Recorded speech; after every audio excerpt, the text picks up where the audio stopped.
Theodore. There's another story coming right up, and you can always learn more about Theodore Tugboat on the internet. Find us through PBS Online. Pushing and a pulling in the great big harbor, in the great big world is so much fun. So many brand new things to discover. Waking with the sun, gotta get the job done. Oh, Theodore and Emily, Rhoda, Hank and George, and the harbor master too.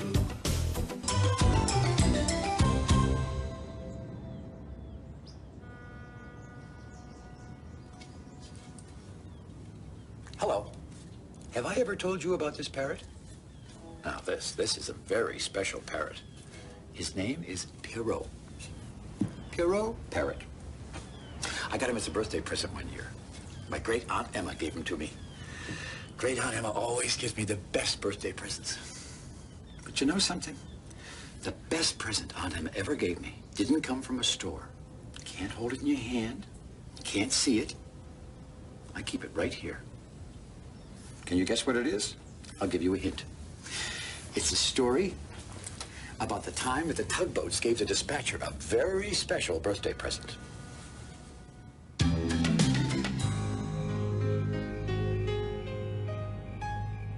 Story time was just coming to an end for another night. And that's why we call it Willie's Island to this very day, said Emily to the drowsy tugs.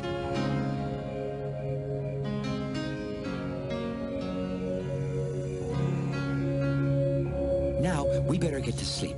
We've got a lot to do tomorrow. Do we ever? Said Theodore brightly. Well, that perked the tugs up.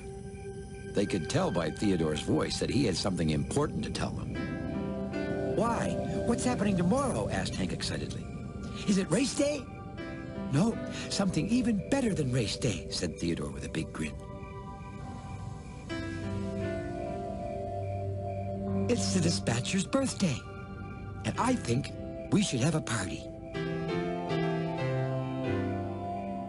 Well, there was only one thing the tugs liked better than story time, and that was a party.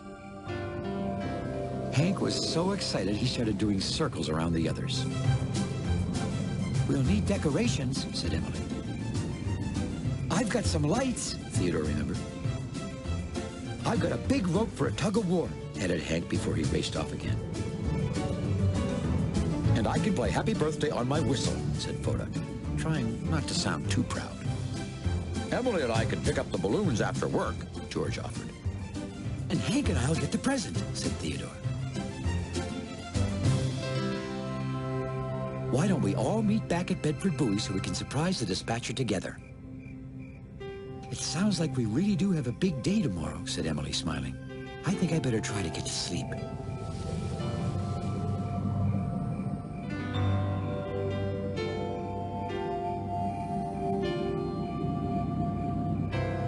The other tugs knew they should too, but it wasn't going to be easy, not with big party plans swirling in their heads.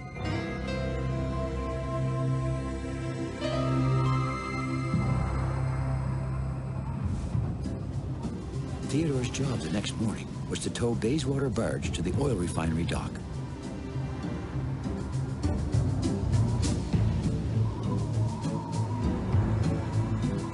Normally, that would have been easy, but not today. There was a storm brewing.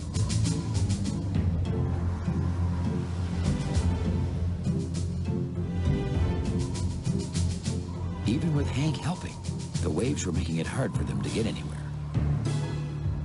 Oh, I don't like this, cried the barge in a frightened voice. I'm going to lose all my barrels. Don't worry, Bayswater. It'll be all right, said Theodore.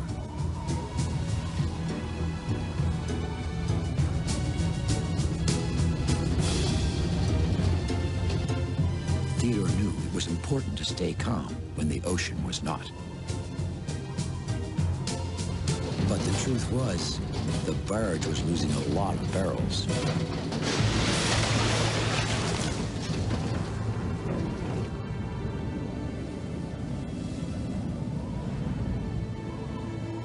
Hank, we're never going to make it to the dock if we have to keep stopping to pick things up, Theodore whispered to Hank as they chased after the barrels.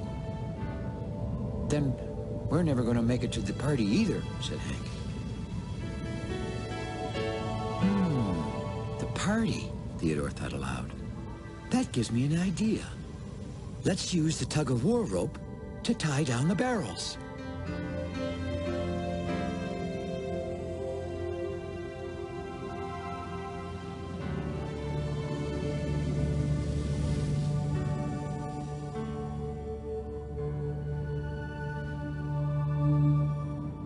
Well, Theodore's idea worked like a charm. In no time at all, the two tugs had the cargo strapped on and Bayswater safely docked. Now, they were all ready to go and get the dispatcher's present. Or at least, they thought they were. "Please don't go," said the big barge in a little voice. "I don't like the storm. It's so dark and spooky. Someone might run into me." What could they do? "Oh, we can't leave him here in the dark," said Theodore. Well, this time it was Hank who had the bright idea. A very bright idea. "No, we can't leave him in the dark. We can put up your party lights," said Hank excitedly.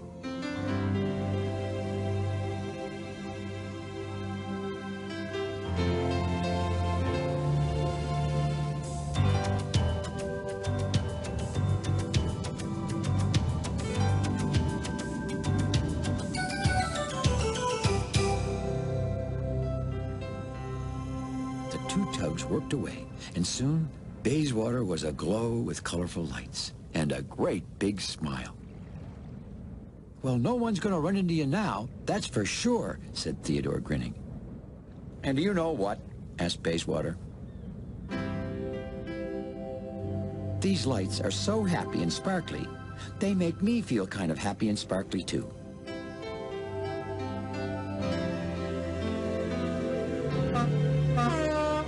With that, Theodore and Hank said goodbye to the barge and headed off to meet the others.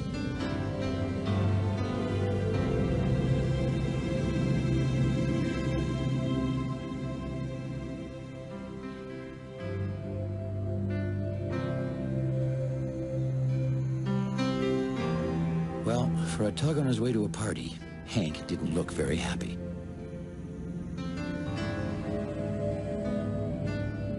"I'm glad we helped Bayswater, but now we won't have any tug-of-war or lights at the party," he said sadly. "We won't even have time to get the dispatcher a present, and I really wanted to get him something special." Theodore knew just how his friend felt, but he tried to look on the bright side. "Cheer up, Hank. Emily and George are getting the balloons. This storm looks like it will clear up in time for the party, and listen."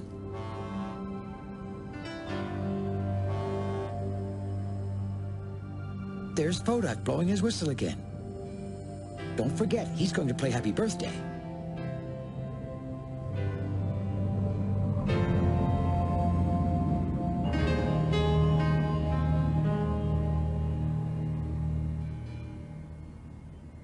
But as the two tugs rounded the point, Theodore felt himself sink a little lower in the water.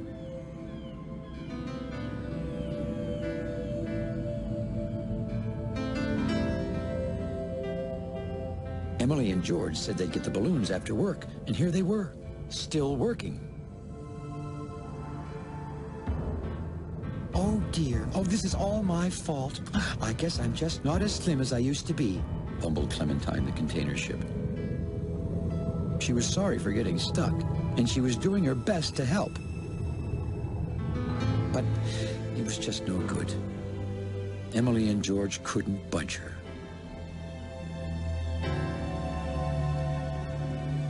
Hank and Theodore could see this was no time to worry about balloons.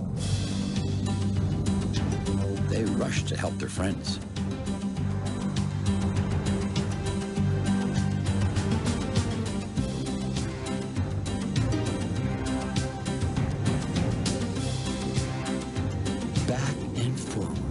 Push and pull. It was very hard work for all of them. But finally, with one last big heave-ho from the tugs,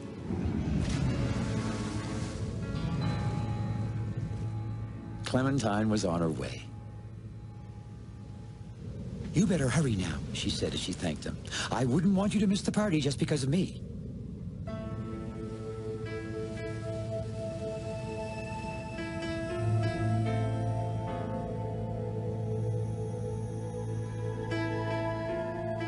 As they headed off, Hank could see how sad George and Emily were about not getting the balloons. He wanted to cheer them up, just like Theodore had cheered him up. "Look, everyone, there's Foduck," Hank called in his happiest voice. "Hey, Foduck, are you all ready to play Happy Birthday at the party?" "I'm sorry, I can't," Foduck answered in a strange voice. The Tugs looked at him in surprise. With his quacky voice, he sounded much more like a duck than a Foduck. "The storm caused so many emergencies, I've been blowing my whistle all day," he quacked. "Now I'm all blown out."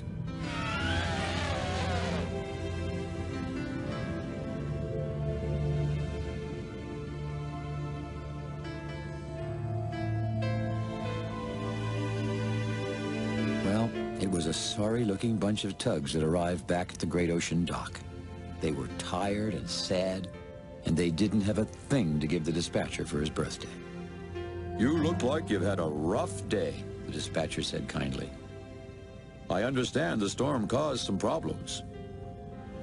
The Tugs explained it all to the dispatcher about the lost barrels and the frightened barge, the stranded ship, and Foduck's emergencies. "And that's why we have nothing to give you for your birthday," said Theodore sadly. "Nothing for my birthday?" the dispatcher repeated in surprise. "Nothing for my birthday? You gave me a wonderful present." "We did?" said the Tugs. "Yes, you did your work like true Big Harbor Tugs," the dispatcher continued. "In fact, hearing about how well you work together is the best birthday present anyone's ever given me." Suddenly, Theodore knew there was something else they could give the dispatcher. "Well, then we do have another present for you," said Theodore, grinning.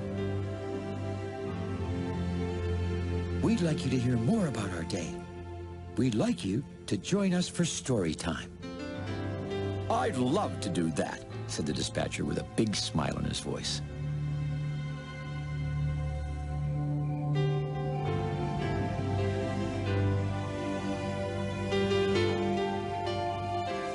And so the dispatcher talked and laughed with his friends, the tugboats, until the sun went down.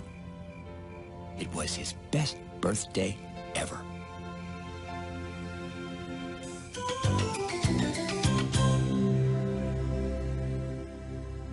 Yes, the dispatcher still talks about that birthday present.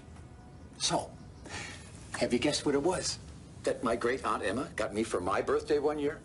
The present that I keep right here was a song.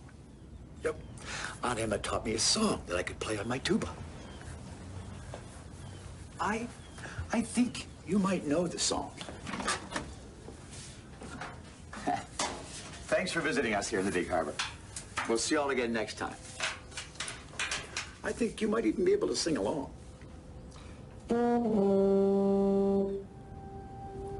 Theodore, he's a tugboat and a friendly tugboat too. A friendly tugboat too. Oh, Theodore and Emily, Foduck, Hank and George and the harbor master too.